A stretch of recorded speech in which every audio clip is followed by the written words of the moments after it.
ស្រីបងប្អូនទាំងអស់គ្នាអូខេថ្ងៃនេះផងដែរខ្ញុំនឹងលើកយកមេរៀនថ្មីមួយទៀតយកមកនិយាយដែលតកតងជាមួយទៅនឹង possessive adjective បាទ possessive adjective អញ្ចឹង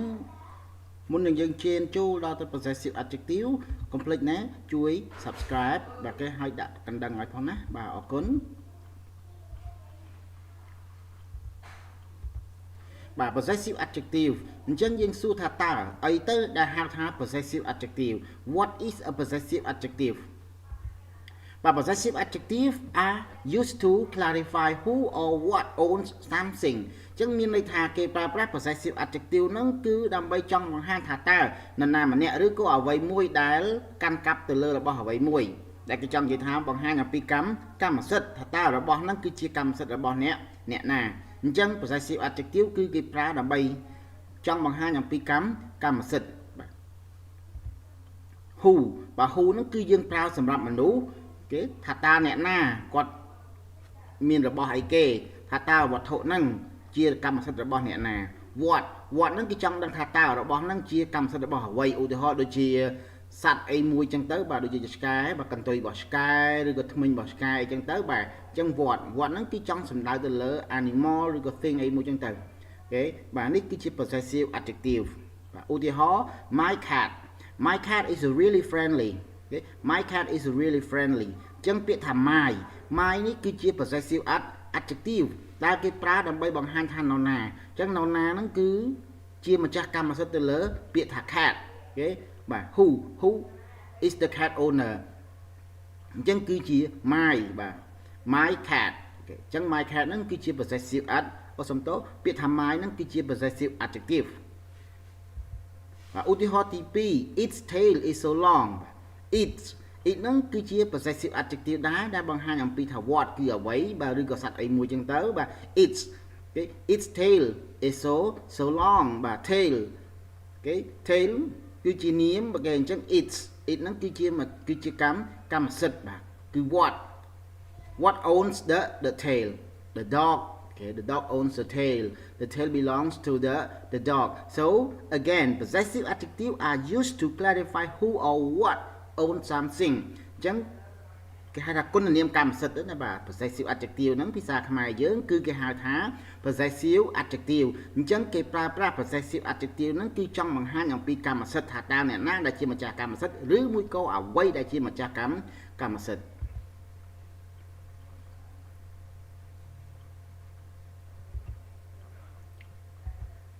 បាទ possessive adjective អូខេនៅក្នុងនេះ possessive adjective បាទអញ្ចឹងមុននឹងឈានចូលទៅដល់លំអិតនៃ possessive adjective ខ្ញុំសូមរំលឹកអ្នកទាំងអស់គ្នាឡើងវិញពាក់ព័ន្ធជាមួយនឹង subject pronoun ដែលគេហៅថាសព្វនាមប្រធានមួយទៀតគឺ object pronoun ដែលគេហៅថាសព្វនាមកម្មបត្តិអូខេនៅក្នុងមេរៀនដំបូងគឺខ្ញុំបានបង្ហាញរួចហើយពាក់ព័ន្ធជាមួយនឹងសព្វនាមបាទសព្វនាមគឺសព្វនាមប្រធាននិងសព្វនាមកម្មបត្តិទី3គឺយើងនិយាយអំពីគុណនាមកម្មសិទ្ធិបាទអញ្ចឹងនៅក្នុងនេះសព្វនាមប្រធាន I អញ្ចឹងសព្វនាមប្រធាន I នៅពេលដែលយើងបដូរពីសព្វនាមប្រធាន I ទៅសព្វនាមកម្មបត្តិគឺ I បដូរទៅជា me អញ្ចឹងនៅពេលដែល subject pronoun របស់យើងនេះសព្វនាមប្រធាននេះបដូរទៅជា possessive adjective គឺ my អូខេអញ្ចឹងបដូរពីសព្វនាមប្រធានទៅសព្វនាមកម្មបត្តិបដូរទៅគុណនាមកម្មសិទ្ធិអញ្ចឹង I me my you your អូខេ you your របស់អ្នកបាទ we ដែលមានន័យថាពួកយើងអញ្ចឹងទៅជាសព្វនាមកម្មបត្តិគឺ us ពួកយើងគុណនាមកម្មសិទ្ធិគឺ our មានន័យថារបស់ពួកយើង they ពួកគេរបស់ពួកគេ their អូខេ he បដូរទៅជា him បាទ him បាទបន្ទាប់មកគុណនាមកម្មសិទ្ធិគឺ his បាទ his she វាអាចពាក្យថា she មានន័យថានាងឬក៏គាត់ភេទស្រីតំណាងឲ្យមនុស្សចាស់ហ្នឹងគេ she ទៅជា her វាអាចគុណនាមកម្មសិទ្ធិក៏ her ដូចគ្នាអ្នកទាំងអស់គ្នាប្រហែលជាច្រឡំហើយបាទ her ឥឡូវ her ដូចគ្នា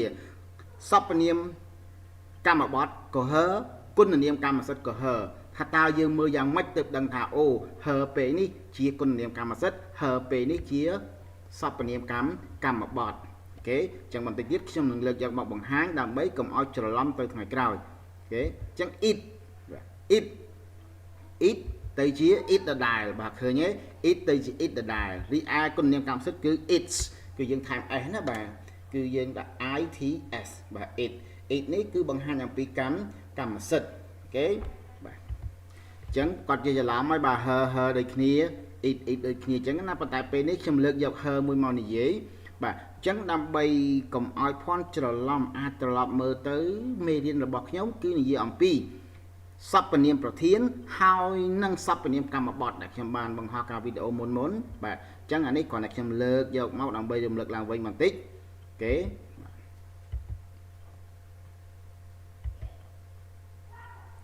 nè I want to talk to her ô bà thủ bà thấy I want to talk to her bà complete to her bà thủ chẳng biết thật talk ok her bên này cứ chỉ cầm bọt hai đấy ban dân hiên này dây ta her chỉ cầm bọt chất trong sông động lực tay bằng tay thà talk chỉ kê là giả sập dân dân đã sắp bên niệm protein nơi bị mốc đi ai sắp bên niệm đã chỉ cầm bọt kia nơi bằng to bị kê là giả sập ấy là her vì nơi bằng to bị kê là giả sập chẳng her ní cứ chỉ sắp bên niệm cầm bọt mà lại xa talk cứ chỉ verb ok chẳng her nó cứ chỉ object pronoun rí ai u thì ho tí pi I want to take her book nhưng mới lại này her lại kia take có chỉ verb đây bà take có chỉ verb đây còn tay her cái lại nè việc cứ chỉ con là niệm cầm mà sệt hai đây của take verb chẳng dừng tha khỏi verb việc cứ chỉ object cho hai đây ban chỉ her bên nó mà mình chỉ object bà đòi xa tại nơi pi cày pi her nó cứ miễn book nơi pi cày chẳng ba này vậy ở lấy con là niệm cầm mà sệt trời ta miền niêm nơi bị cày về chẳng là pe ta her book hai nâng her này việc thật này coi kia là giả sắp đấy nè còn phần ta hai đấy ban her này trong u thì họ tí pí chia con là niêm cảm sật đào xa miền niêm nơi bị cày lý ai khang lơ nó quỳnh talk to her là dùng thu nó mà thế talk to her bên hai đấy bên hai object mà viết chữ object đào xa ấy viết ở miền niêm nơi bị cày ok chẳng bà sân chỉ chăm thì dùng mình đấy để nhưng bằng hai này trong video tí mùi này tí pí đây là gì pí sắp niệm pro thiên hai nó sắp niệm cầm bọt chẳng ở miền ấy năng trở làm tên á bạn chẳng her tí pí nó cứ chia con là niệm cầm sật bà cứ chia bà possessive adjective tại sao miền bịa buộc nó cứ chỉ nào bà ấy lấy ní riêng khơi tụi rong tu tư là bao possessive adjective chẳng possessive adjective chăm bạch na tới cả miền niêm nơi bị cày báo mình miền niêm nơi bị cày thế mình men chia possessive adjective thế chấm bà bịa tha possessive adjective cứ việc châu đồ rạp nè vì ai châu ban đồ rạp na miền niêm nơi bị cày vì chẳng dương ở ai đã her mà mặn chẳng tha chỉ con niệm cam sật bàn tê dương ở ai đã tha mai mà mặn chẳng chỉ con niệm cam sật bàn tê đồ rạp na miền niêm nơi bị cày vì tự bị ai châu bàn ưu tiên họ bà my book ok my chẳng bây giờ phải bị my mà mặt bằng thà chỉ ấy tê còn thà ok my nó bây giờ mơ tới vì cái chia possessive adjective vì cái chia con niệm cam sật phần ta chạy sai con niệm cam sật mình ai châu tại ai đã miền niêm bị cày tê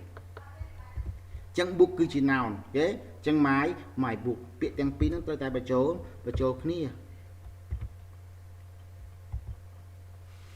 còn tốt một tiết cứ possessive adjective bà nó không cả lại này trong đạo màu vinh cứ subject pronoun object pronoun hay là possessive adjective con chỉ ca động lực làm vinh thả nơi p đặt trong bằng hai ngại đằng ngọc kia trong bằng hai nơi sub và niệm protein trong bằng hai đằng o pi rồi hốt đó it ok hai ở vai đặt trong anh này đằng ngọc kia chào chỉ một trong p này cứ rap nhom tha ta nơi p đặt trong đồ pi sub và niệm protein từ sub và niệm cầm bọt ai đâu tới chị ấy ok chẳng ai lái 200 tiên có chấm lái chỉ mới xong thả tá chấm lái là bọn này từng ọt ní đôi năng ở vây đẹp trong năng bằng hai đai được ọt bà ấy lấy dân chặt đàn chẳng subject pronoun ai đâu tới chia object pronoun cứ me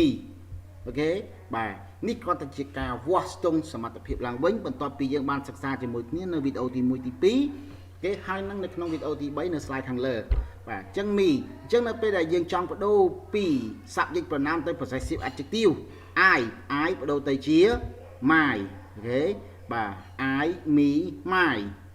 you ok you chân dương có đô pi you tới you đồ đài ok và you đồ đài còn tọa móc đô tới chia your ok và you your rồi bỏ nhẹ we we ទៅជា us បាទអញ្ចឹងគុណនាមកម្មសិទ្ធិគឺ our our អូខេសូមបញ្ចេញសំឡេងឲ្យច្បាស់ណាបាទ our បាទ our នេះមានន័យថារបស់ពួកយើង they បដូរទៅជាសព្វនាមកម្មបទគឺ them បាទ the possessive adjective គឺ their បាទ their ដែលមានន័យថារបស់ពួកគេ he បដូរទៅជា him បាទបដូរទៅជាគុណនាមកម្មសិទ្ធិគឺ his ដែលមានន័យថារបស់គាត់ she បាទ she ទៅជា her បាទគុណនាមកម្មសិទ្ធិក៏ her it បដូរទៅជា it ឯគុណនាមកម្មសិទ្ធិគឺ its បាទអញ្ចឹងសូមប្រយ័ត្នបន្តិចពាក់ព័ន្ធជាមួយទៅនឹងការសរសេរ it ដែលជាគុណនាមកម្មសិទ្ធិហើយនឹងមួយទៀត it is បាទខុសគ្នាបាទអញ្ចឹងភាគច្រើនគឺគាត់ច្រឡំកន្លែងហ្នឹងអញ្ចឹងសូមកុំច្រឡំឲ្យអស់សូមកុំច្រឡំឲ្យសោះគឺពាក្យថាកម្មសិទ្ធិនៅពេលនេះគឺ its អូខេ its អញ្ចឹងបើយើងនិយាយអំពីគុណនាមកម្មសិទ្ធិ it ហ្នឹងគឺយើងប្រកប its មានន័យថារបស់វាអូខេអញ្ចឹងមកដល់ត្រង់ចំណុចនេះខ្ញុំមានលំហាត់មួយចំនួនដើម្បីជាការសាកល្បងបាទបន្ទាប់ពីយើងបានសិក្សាបាទ slide ទី1ទី2ទី3រហូតមកដល់ឥឡូវគឺយើងសាកល្បងធ្វើលំហាត់ទាំងអស់គ្នាអញ្ចឹងនៅក្នុងលំហាត់បាទយើងមើលក្នុងលំហាត់នេះគឺគេឲ្យយើង fill in as គេ fill in as in the example អញ្ចឹងឲ្យយើងបំពេញដូចនៅក្នុងឧទាហរណ៍ហ្នឹងអញ្ចឹងគេដាក់ពាក្យ he មកបាទ he អញ្ចឹង he ធម្មតា he subject pronoun បដូរទៅជា possessive adjective គឺ his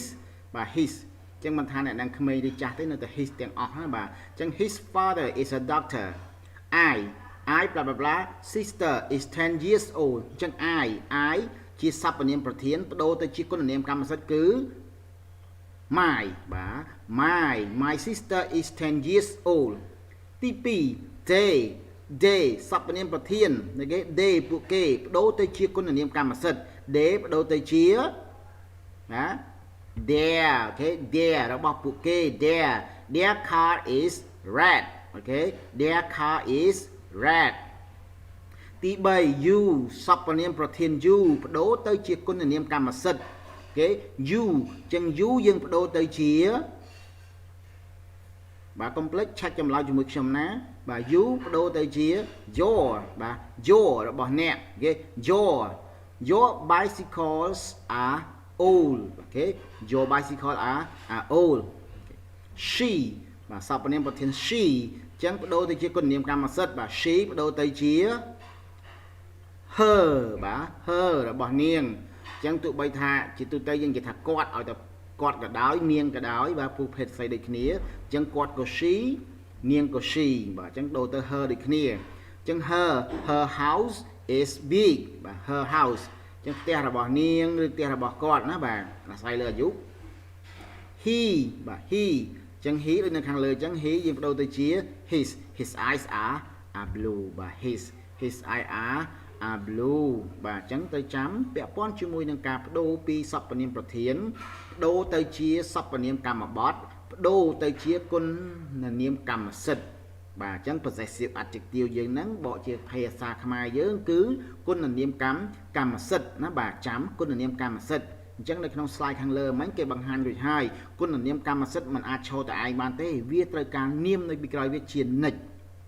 ឃើញណាបាទត្រូវការនាមនៅពីក្រោយវាជានិច្ចគេអញ្ចឹងនិយមន័យគឺខ្ញុំដាក់ហើយណាបាទអូខេលំហាត់បន្ទាប់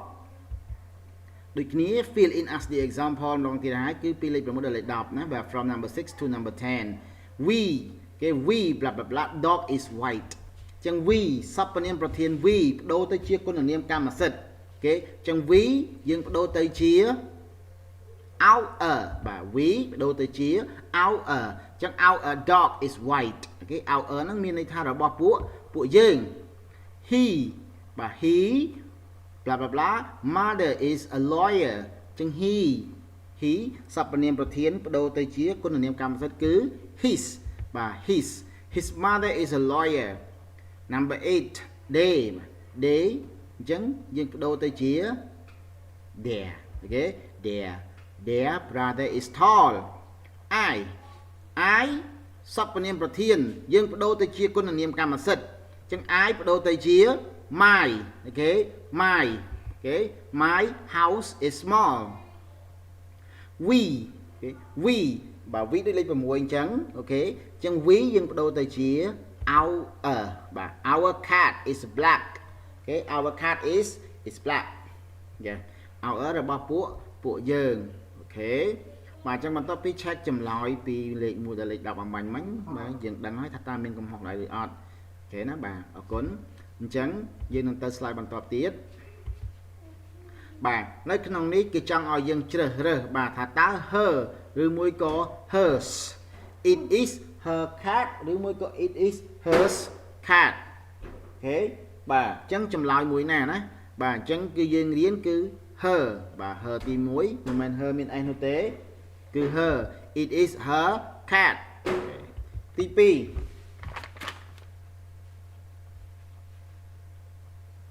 2that is his or him បាទ that is his or him bad អញ្ចឹងចម្លើយរបស់វាគឺ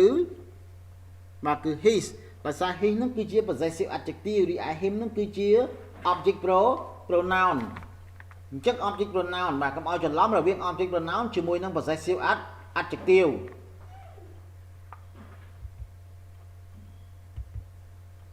Jane is បាទ is my ឬក៏ is me បាទអញ្ចឹងចម្លើយរបស់វាគឺ Jane is my son បាទ Jane is my son This is she or your bed បាទចម្លើយរបស់វាគឺ your ហាក់ដូចបាន your ដោយសារ she ហ្នឹងគឺជាសព្វនាមប្រធានមកវាអត់អាចដាក់នាមនៅពីក្រោយវាអញ្ចឹងទេគេសព្វនាមប្រធានអញ្ចឹងក្រោយសព្វនាមប្រធានគឺយើងត្រូវការកិរិយាសព្ទមិនមែនត្រូវការនាមមកអញ្ចឹងទេណាបាទអញ្ចឹងចំណុចរបស់វាគឺ your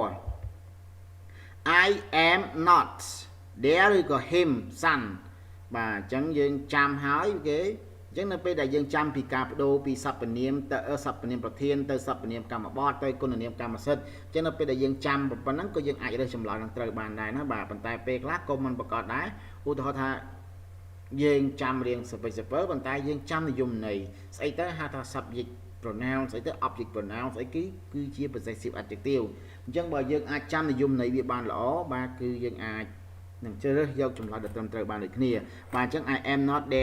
their son បាទចម្លើយគឺ their son I my អូខេបាទដល់មួយណាទេ I ឬក៏ my dog is so nice បាទអញ្ចឹង I គឺជាសព្វនាមប្រធាន my គឺជាគុណនាមកម្មសិទ្ធិអញ្ចឹងបើ my ជាគុណនាមកម្មសិទ្ធិអញ្ចឹង my ត្រូវការនាមនៅពីក្រោយរីឯ I ជាសព្វនាមប្រធានអញ្ចឹងសព្វនាមប្រធានត្រូវការកិរិយាសព្ទប៉ុន្តែ dog មិនមែនជាកិរិយាសព្ទទេ dog គឺជានាមទេអញ្ចឹងសំទោសបាទអញ្ចឹងចម្លើយរបស់វាគឺ my dog is so nice I love you ឬក៏ I love your book yeah បាទចម្លើយដដែលហ្នឹងគឺ your ក្នុងករណីនេះมันអាចជា you បានទេណាបាទដោយសារ you វាអាចជាសព្វនាមប្រធានហើយវាក៏អាចជាសព្វនាមកម្មបទបាទអញ្ចឹងវាអាចដើរតួដូចទៅនឹងគុណនាមកម្មសិទ្ធិបានទេណាបាទមានតែគុណនាមកម្មសិទ្ធិ your ទេដែលត្រូវការនាមនៅពីក្រោយអូខេអញ្ចឹងចម្លើយរបស់វាគឺ your គេ I love your book អូខេបាទអញ្ចឹងគុណនាមកម្មសិទ្ធិរបស់ខ្ញុំនៅក្នុងមេរៀននេះគឺចប់ត្រឹមហ្នឹងបាទណាបាទបើមានអីជាចម្ងល់អាច comment សួរនៅខាងក្រោមបានណាបាទអាច comment សួរទៅពាក់ព័ន្ធជាមួយនឹងគុណនាមកម្មសិទ្ធិអាច comment សួរពាក់ព័ន្ធជាមួយនឹងសព្វនាមប្រធានឬមួយក៏សព្វនាមកម្មបទអាច comment សួរណាបាទហើយយើងនឹងធ្វើវីដេអូបន្តទៀតប៉ុន្តែអ្វីដែលខ្ញុំចង់បង្ហាញបន្ថែមបន្តិចទៀតនេះគឺចង់និយាយថាប្រសិនបើបងប្អូនមើលវីដេអូរបស់ខ្ញុំសូមកុំភ្លេចណាត្រូវមើលប្រសិនបើចង់មើលជាភាសាខ្មែរខ្ញុំដាក់ថាខ្មែរ speaking បើចង់មើលជាភាសាអង់គ្លេសខ្ញុំដាក់ថា English speaking នៅពីក្រោមរូបវីដេអូរបស់ខ្ញុំណាបាទអូខេអរគុណច្រើនតែកុំភ្លេចជួយ subscribe ហើយនឹងជួយដាក់សញ្ញាកណ្ដឹងឲ្យផងអរគុណសុខសប្បាយទាំងអស់គ្នាណាបាទអរគុណ